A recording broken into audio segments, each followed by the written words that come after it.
আজকে আমরা যে প্রসেসটা দেখবো সেটা হচ্ছে ইনফিল্ট্রেশন। এটা এমন একটা প্রসেস যার মাধ্যমে আমাদের সয়েলের মধ্যে সয়েলের মধ্যে পানি প্রবেশ করতেছে, মেনলি অনুপ্রবেশ of the pani through the soil. আর পার্কুলেশন হচ্ছে যে আমাদের সয়েলের ওপর দিয়ে যখন ওয়াটার মুভমেন্টটা হবে, সেটা যদি ভার্টিক্যাল ডিরেকশানে হয় তখন আমরা সেটাকে বলবো পার্কুলেশন। আর যদি সেই ওয়াটার মুভমেন্টটা আমাদের হরিজন্টাল ডিরেকশানে হবে তখন সেটাকে আমরা বলবো যে সিপেজ। ঠিক আছে। আর ইনফিল্ট্রেশন রেটটা ইনফিল্ট্রেশন রেট বলতে বোঝাচ্ছে যে পার ভলিউমের যে ওয়াটারটা ওটা মাটির মধ্যে প্রবেশ করতে আমার কতটুকু টাইম লাগতেছে। মানে এটাকে আমরা এর ইউনিটটা হচ্ছে লিটার পার মিনিট হতে পারে, সেকেন্ড হতে পারে, এনিথিং। তো আর ইনফিল্ট্রেশন রেটটাকে আমরা ইনফিল্ট্রেশন ক্যাপাসিটিও বলতেছি। তো এটাকে আমরা এফপি দিয়ে প্রকাশ করবো ইনফিল্ট্রেশন ক্যাপাসিটিকে। তো আর ইনফিল্ট্রেবিলিটি অথবা ইনফিল্ট্রেশন ক্যাপাসিটি, এটা মানে হচ্ছে কি যতটুকু মানে সর্বোচ্চ যে পরিমাণে রেটে আমাদের সয়েলের মধ্যে পানি প্রবেশ করতে পারে আন্ডার এ পার্টিকুলার কন্ডিশন। ঠিক আছে, সেটা আমাদের সয়েল থেকে যদি ময়েশ্চার কন্টেন্টটা খুব বেশি পরিমাণে থাকে তাহলে ওর মধ্যে সয়েল মানে পানি কম প্রবেশ করবে, আর যদি মাটি খুব শুকনো থাকে ওর মধ্যে অনেক বেশি পরিমাণে পানি প্রবেশ করবে। ঠিক আছে। তো এখানে বলতেছে যে এফপিটা আমরা এফ নট কখন বলবো, এফপিটা হচ্ছে এফ নট কখন হবে একদম শুরুতে, কারণ তখন পানির মধ্যে ইনফিল্ট্রেশন ক্যাপাসিটিটা অনেক বেশি পরিমাণে থাকবে, কারণ অনেক বেশি পরিমাণে পানি অ্যাবজর্ব করতে পারবে। তো সেটা হচ্ছে এফ নট। আর এফসি হচ্ছে যে সার্টেন টাইম পরে, আমরা যে একটা কার্ভ দেখতে, সার্টেন টাইম পরে যখন পানির ইনফিল্ট্রেশন ক্যাপাসিটিটা আর চেঞ্জ হবে না, কনস্ট্যান্ট হয়ে যাবে, তখন আমরা সেটাকে বলবো এফসি। ঠিক আছে। তো এখানে দুটো কন্ডিশন দেওয়া আছে, একটা হচ্ছে এফ ইকুয়াল টু এফপি আর এফ ইকুয়াল টু আই। তো এফ ইকুয়াল টু এফপিটা কখন হচ্ছে, এটা মানে হচ্ছে মানে এটা বলতে বোঝাচ্ছে যে সর্বোচ্চ যেই পরিমাণে মানে এফপি মানে হচ্ছে ম্যাক্সিমাম ইনফিল্ট্রেশনের যে ক্যাপাসিটিটা, মানে হচ্ছে যদি বৃষ্টি বেশি পরিমাণে হয়, তার মানে কি বৃষ্টি যদি খুব বেশি পরিমাণে হয় তখন মাটির মধ্য দিয়ে অত পরিমাণে ক্যাপাসিটি থাকবে না সবটুকু পানি শোষণ করে নেওয়ার। তো সেটাই হবে হচ্ছে এফপি। এফ ইকুয়াল টু তখন এফপি হয়ে যাবে, মানে আমাদের ইনফিল্ট্রেশনটা মানে আই হচ্ছে অনেক বেশি হয়ে গেছে দেন এফপি থেকে। মানে হচ্ছে মাটির হাইয়েস্ট ক্ষমতা পর্যন্ত আমাদের পানি যাবে, আর বাকি পানিটা তখন পন্ডিং হয়ে রান অফ পর্যায়ে চলে যাবে। দেন আরেকটা কন্ডিশন হচ্ছে এফ ইকুয়াল টু আই। এটা কখন হবে, যখন আমাদের রেইনফলের যে ইন্টেন্সিটিটা কম হবে দেন এফপি থেকে। এটাও কখন, যখন মাটি হচ্ছে অনেক বেশি পরিমাণে পানি নিতে পারবে। এটা হচ্ছে মেনলি খরাপ্রবণ এলাকা, আর এটা হচ্ছে মেনলি যেখানে নদী তীরবর্তী এলাকা, মানে সমুদ্রের আশেপাশের যে জোনটা, সেখানে হচ্ছে এই জিনিসটা হচ্ছে। আর এটা হচ্ছে খরা যেখানে হয়েছে সেখানে। তো সেখানে কি হবে, মাটি আরও বেশি পরিমাণে পানি নিতে পারবে, মানে যত খুব পরিমাণে বৃষ্টি হবে সবটুকুই মাটির মধ্য দিয়ে ঢুকে যাচ্ছে, এরকম একটা জিনিস। ঠিক আছে। তো এখানে আমরা একটা ছবি দেখতে পারতেছি যে ইন্টারসেপশনটা হচ্ছে যখন বৃষ্টি পড়ে গাছের পাতা বা এখনো মাটিতে প্রবেশ করে নাই, মাটির মধ্যে মানে ইনফিল্ট্রেশন প্রসেসে যায় নাই, জাস্ট উপর থেকে বৃষ্টিটা আসছে গাছে বা যে কোনো জায়গায় সেটা পড়ছে, সেটাই হচ্ছে আমাদের ইন্টারসেপশন। দেন যখন ওটা গ্রাউন্ডে টাচ করবে তখন ইনফিল্ট্রেশন শুরু হয়ে যাবে। ইনফিল্ট্রেশন মানে মাটির মধ্যে দিয়ে পানির প্রবেশটা শুরু হয়ে যাবে। দেন ওটা গাছের কৈশিক টালিকা দিয়ে যখন যাবে, ভার্টিক্যালি যখন ডাউনওয়ার্ড যাচ্ছে সেটাকে আমরা পার্কুলেশন বলতেছি। আর যখন ম্যাক্সিমাম পর্যায়ে মাটির ক্ষমতার বেশি পানি হয়ে যাবে তখন ওটা পন্ডিং হয়ে রান অফে চলে যাবে। দেন সিপেজ হচ্ছে কি আমাদের হরিজন্টাল ডিরেকশনে পানির মুভমেন্টটা। ঠিক আছে। আর এখানে গ্রাউন্ড ওয়াটার ফ্লো। তো আমরা এখানে একটা কার্ভ দেখতে পারতেছি, সেটা হচ্ছে আমাদের infiltration capacity and cumulative infiltration curve. তো এটা হচ্ছে আমাদের এফ নটটা কি ছিল, এফ নট হচ্ছে বৃষ্টির শুরুতে আমাদের ম্যাক্সিমাম যেই ইনফিল্ট্রেশনটা হবে সেটা উইথ রেসপেক্ট টু টাইমের বেসিসে। আর এখানে হচ্ছে আমাদের কিউমুলেটিভ ইনফিল্ট্রেশনের যে কার্ভটা। ঠিক আছে। তো এখানে দেখি একদম যখন শুরুতে তখন ইনফিল্ট্রেবিলিটিটা সব থেকে বেশি ম্যাক্সিমাম, তারপর আস্তে আস্তে টাইম যেতে থাকবে সেই সেটা আস্তে আস্তে কি কনস্ট্যান্ট হয়ে যাবে, তখন এটা কি কনস্ট্যান্ট হয়ে গেছে। ঠিক আছে। আর এফ নটটা হচ্ছে একদম ম্যাক্সিমাম শুরুতে, দেন আস্তে আস্তে এটা কমতেছে, সেটাকে এফপি বলবো। দেন যখন কনস্ট্যান্ট হয়ে যাবে তখন সেটা হচ্ছে এফসি। এটা কি স্টেডি ইনফিল্ট্রেবিলিটি এটা। আর এটা হচ্ছে আমাদের কিউমুলেটিভ ইনফিল্ট্রেশন, মানে যত ধরনের ইনফিল্ট্রেশন হয়েছে সেটাকে যদি আমি যোগ করি তখন আমাদের কার্ভটা এরকম শেপের হবে। ঠিক আছে, এরকম শেপের হবে। দেন এখানে একটা ক্রস সেকশন দেখতে পারতেছি আমরা রান অফের। এখানে হচ্ছে জোন অফ এরিয়েশন বলবো, আর এটাকে আমরা কি বলবো, জোন অফ স্যাচুরেশন, যেখানে একদম পানি আছে আর যেখান থেকে পানিটা মানে যেই জোন পর্যন্ত পানিটা মেনলি বাষ্পীভূত হচ্ছে সেটা হচ্ছে জোন অফ এরিয়েশন। তো ইনফিল্ট্রেশনের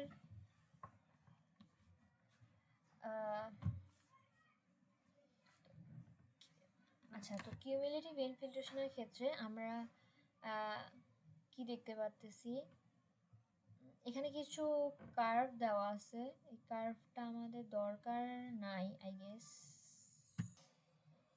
তো এখন আমরা দেখব হচ্ছে relation between the rainfall intensity and the infiltration rate. ঠিক আছে, তো এইখানে হচ্ছে infiltration with respect to time দেখা যাচ্ছে।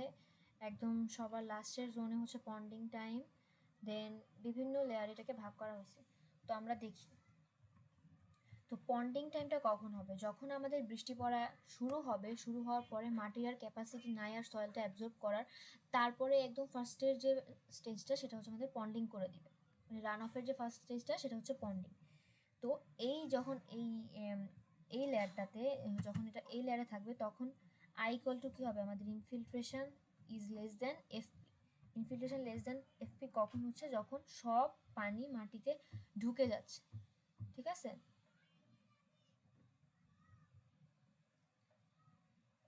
দিস ইজ দ্য, মানে সব পানি মাটিতে ঢুকে গেছে, দিস ইজ দ্য সেই জোন। দেন দেন এই কার্ভটা আমাদের কি, এই যে এই ডট ডট লাইন দিয়ে এই কার্ভটা আমাদের কি শো করতেছে, এটা শো করতেছে যে মানে যতটুকু বৃষ্টি হচ্ছে ততটুকুই রান অফ হচ্ছে। ঠিক আছে, মানে ততটুকুই আমাদের ইনফিল্ট্রেশন হচ্ছে, কোনো ধরনের রান অফ এখনো শুরু হয় নাই। ঠিক আছে, এখানে রান অফ এখনো শুরু হয় না এই জোনটাতে, মানে যত বৃষ্টি হয়েছে এই জোনটাতে হচ্ছে পুরো মাটির মধ্যে ঢুকে গেছিল পানি। দেন এই জোনটাতে হচ্ছে যতটুকু বৃষ্টি হয়েছে ততটুকুই ঢুকছে, মানে এইটাই হচ্ছে তার লাস্ট জোন। ঠিক আছে, দেন তারপরে হচ্ছে আমাদের এই কার্ভটা, এই যে এফ নট থেকে শুরু হয়ে যখন কনস্ট্যান্ট পর্যায়ে গেছে, তো এই কার্ভটার ক্ষেত্রে কি হচ্ছে, এখানে হচ্ছে আমাদের is more than infiltration capacity, মানে মাটির হাইয়েস্ট ক্ষমতা পর্যন্ত পানি নিয়ে নিছে। এই জোনে হচ্ছে মাটির হাইয়েস্ট ক্ষমতা পর্যন্ত পানি নিয়ে নিছে, আর বাকিটা রান অফ শুরু হয়ে গেছে। এই যে এখানে একদম যখন শুরুর জোনে ছিল তখন কি মাটির ইনফিল্ট্রেশন ক্যাপাসিটি সব থেকে বেশি ছিল, দেন আস্তে আস্তে টাইমের রেসপেক্টে আমাদের এটা কমতে থাকতেছে এবং সার্টেন টাইমে এটা কনস্ট্যান্ট হয়ে গেছে। এটাই হচ্ছে আমাদের এফ সি এন এফ নটের যে এইটা হচ্ছে এক্সপোনেনশিয়ালি কমবে, জিনিসটা কিন্তু এক্সপোনেনশিয়ালি কমতে থাকবে। দেন তারপরে আমরা যখন এই যে এই কার্ভটা দেখব, দিস ইজ এই কার্ভটা, তো এই কার্ভটার ক্ষেত্রে আমরা একটু অন্য কালার দিয়ে দেখাই। এই যে বি থেকে সি, সি থেকে এই যে এই কার্ভটা, এটা কি শো করতেছে, এটাতে হচ্ছে আমাদের ইনফিল্ট্রেশন ক্যাপাসিটি থেকে ইনফিল্ট্রেশনটা কম হচ্ছে। ঠিক আছে, মানে হচ্ছে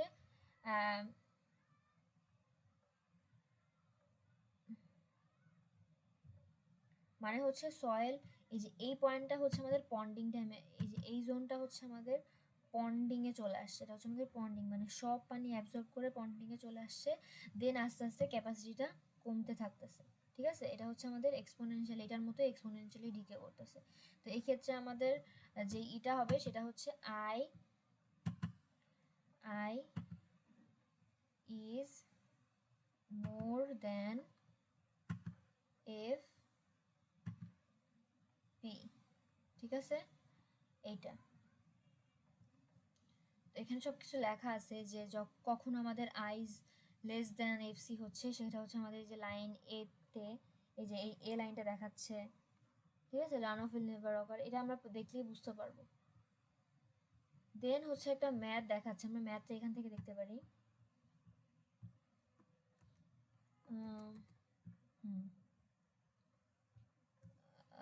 হ্যাঁ, এখানে ম্যাথটা আছে, অবশ্য কোশ্চেনটা লেখা নাই। এটা হচ্ছে আমি যদি করি, আচ্ছা এখান থেকে করি। তো ম্যাথে বলছে কি যে maximum and the constant infiltration capacity of the soil are 60 centimetre per day. মানে হচ্ছে কি ম্যাক্সিমাম ইনফিল্ট্রেশন ক্যাপাসিটি মানে কি আমাদের এফ নট ছিল না, আর কনস্ট্যান্টটা কি আমাদের এফসি ছিল, তাহলে ম্যাক্সিমামটা লিখে ফেলি 60 সেন্টিমিটার পার ডে, আর কনস্ট্যান্টটা কি 0.4 10 সেন্টিমিটার পার ডে। তো যেহেতু আর আমাদের যে কনস্ট্যান্টটা দেওয়া আছে, এই কনস্ট্যান্টটা কিন্তু 0.4 আওয়ার মানে আওয়ারে দেওয়া আছে। সো এটা পার আওয়ারে, সো এটাকে একটা হচ্ছে পার ডেতে আছে, একটা আওয়ার আছে, সো আমরা ডেটাকেও আওয়ারে কনভার্ট করবো। তার মানে কি 10কে আমরা 24 দিয়ে ডিভাইড করবো, যেখানে তাই করা হয়েছে।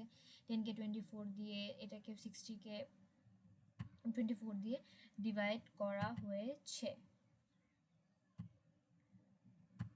তো তারপরে আমরা কি দেখব, যে এখন আমাদের কি চাইছে, কি বের করতে বলছে, estimate the total infiltrated water for the first 10 hours of a watershed. আমাকে টোটাল ইনফিল্ট্রেটেড ওয়াটার মানে মানে কতটুকু ইনফিল্ট্রেট হয়েছে সেটা বের করতে চাইছে। তো আমরা আগে ইনফিল্ট্রেট ভলিউমটা বের করি। এটার ফর্মুলাটা হচ্ছে এফসিটি, মানে আমরা দেখতেছি এটা, this is the formula of this thing. তো এখানে আমরা জাস্ট সব কিছুই জানি, এফসি জানি, তারপরে আমরা কি টাইম জানি, টাইম কত দেওয়া আছে আমাদের, টাইম 10 আওয়ার্স দেওয়া আছে, এফ নট এফসি সব কিছু দেওয়া আছে। আমরা জাস্ট প্লাগ ইন করবো, ভ্যালুটা পেয়ে যাবো। তো ইউনিটটা আমরা সেন্টিমিটারে পাবো, ঠিক আছে। তাই দিছে। তো এখানে কিছু নোট দেওয়া আছে, এখানে বলছে the volume of filtered water can be determined if the catchment area is given. হ্যাঁ, যদি আমাদের ক্যাচমেন্ট এরিয়াটা দিয়ে এরিয়া দিয়ে দিলেই তো আমরা ভলিউম বের করতে পারবো। এখানে তো আমি জাস্ট কি পাইছি, এখানে আমি জাস্ট কতটুকু মানে ইনফিল্ট্রেট ওয়াটার হয়েছে সেটা সেন্টিমিটারে পাইছি, আমি তো ভলিউম পাই নাই। যদি আমাকে এরিয়া দেওয়া থাকতো তাহলে আমি ভলিউম বের করতে পারতাম। আচ্ছা, ওকে, এবার এখানে অনেক কিছু ছিল। এবার আমরা আরেকটা ম্যাথ দেখবো। ম্যাথ দেখার আগে আমরা একটা ইকুয়েশন দেখে আসি। সেই ইকুয়েশনটা কি, কিউমুলেটিভ ইনফিল্ট্রেশন। তো কিউমুলেটিভ ইনফিল্ট্রেশনটা হচ্ছে এটা আমাদের এটা হচ্ছে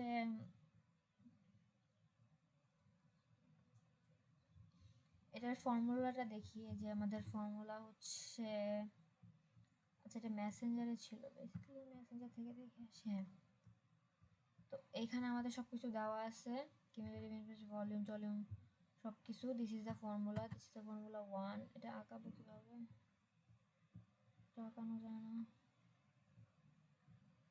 যাই হোক, এখানে এই যে আমি আমার মাউস ক্লিক করে সব কিছু দেখতেছি, এখানে এক্সাম্পলও দেওয়া আছে। চলো আমরা এক্সাম্পলটা দেখে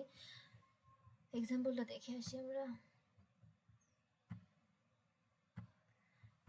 এক্সাম্পলে বলা হয়েছে যে calculate the infiltrated volume at the rate, মানে এখানে আমাদের দেওয়া আছে, পোরোসিটি দেওয়া আছে, ক্যাপিলারি সাকশন দেওয়া আছে, যেটাকে আমরা সাই বলবো। পোরোসিটি হচ্ছে ইটা, দেন আমাদের হাইড্রোলিক কন্ডাক্টিভিটিটাকে কে দিয়ে প্রকাশ করে এটাও দেওয়া আছে, ঠিক আছে। আর আমাকে অ্যাজিউম করতে বলছে যে ইনিশিয়ালি 30% আমাদের স্যাচুরেটেড হয়েছে। এখন আমাদেরকে বের করতে বলছে ইনফিল্ট্রেটেড ভলিউমটা, ঠিক আছে। তো এটা বের করার জন্য আগে আমাদের প্রথমে যেটা জানতে হবে, আমাদের ময়শ্চার ইনিশিয়াল স্যাচুরেশন পয়েন্টটা যদি দেওয়া থাকে তাহলে আমি ময়শ্চার কন্টেন্টটা বের করতে পারবো না, ঠিক আছে। তো ময়শ্চার কন্টেন্টের যতটুকু হচ্ছে এটা হচ্ছে আমরা θ1 দিয়ে প্রকাশ করবো, ঠিক। ইনিশিয়ালি যেহেতু আছে, θ1 আসবে কি আমাদের পোরোসিটি ইন্টু ইনিশিয়াল স্যাচুরেশন। তো দুইটা যদি আমি গুণ করি তাহলে আমি পাচ্ছি 14.58%। This is the moisture content. তাহলে আমি ওয়াটার কতটুকু ইনফিল্ট্রেট হইলো এটা আমি বের করতে পারবো। এটা হচ্ছে ডেল থিটা। ডেল থিটাটা কি ছিল, এটা হচ্ছে আমাদের ডিফারেন্স ছিল বিটুইন কিসের, পোরোসিটির এবং ইনিশিয়াল ময়শ্চার কন্টেন্টের মধ্যে। এটা হচ্ছে ইটা মাইনাস θ1, তো θi, সরি। তো এটা আমি যদি বের করি তাহলে আমি 34.04% পাচ্ছি। 34.0, এখানে অবশ্য করার নাই, বাট ওটা ওরকম আসতেছে। দেন আমরা সাই ইন্টু ফাই ডেল থিটা বের করবো, এটা আসবে আমাদের 5.68 সেন্টিমিটার, ঠিক আছে। এটা বুঝছি, এটা আসছে। আসার পরে আমরা ইনফিল্ট্রেশনের যে ভলিউমটা আছে ওটা বের করবো। ওটা হচ্ছে এফটি, ওটা যে ফর্মুলাটা আছে, what is the formula, FT এখানে বসাবো, প্লাগ ইন করবো। তো প্লাগ ইনের ক্ষেত্রে এখানে যেহেতু আমাদের এখানে দেখো একটা এফটি এর ফাংশন আছে, এই এফটি কি আমরা জানি না, সো এটাকে আমরা ট্রায়াল দিয়ে ম্যাচা করার চেষ্টা করবো। তো অ্যাট ফার্স্ট আমরা এফটি এর ভ্যালু ধরবো হচ্ছে আমাদের যে হাইড্রোলিক কন্ডাক্টিভিটি দেওয়া আছে 0.65 সেন্টিমিটার পার আওয়ার, ওটা দিয়ে ট্রাই করবো। তো ওটা আসছে কত, 0.65 বসাবো, এখানে প্লাগ ইন দিব 0.65 যদি দেই তাহলে আমাদের এই যে এফটি ভ্যালুটা আসতেছে আমাদের 1.27 সেন্টিমিটার। 1.27টা আবার এখানে বসাবো এই জায়গাটাতে, 1.27 যদি বসাই তাহলে আমি ভ্যালু পাচ্ছি 1.79। এরকম কয়েকবার ট্রায়াল দিব, মিনিমাম 3টা ট্রায়াল দেখালেই হবে। তারপরে লাস্টে আমরা যে অ্যান্সারটা পাচ্ছি সেটা হচ্ছে 3.167। ঠিক আছে, এটাই হচ্ছে আমাদের কিউমুলেটিভ ইনফিল্ট্রেশন আফটার 1 আওয়ার। ঠিক আছে, দেন আমরা কি বের করব, আমাদের যে ইনফিল্ট্রেটেড ভলিউমটা সেটার ফর্মুলা হচ্ছে দিস, মানে ইনফিল্ট্রেশনটা। এখানে ফর্মুলাটা যে এফটি বের করছি এখানে বসাই দিলে আমরা পেয়ে যাবো আমাদের লাস্ট জিনিসটা।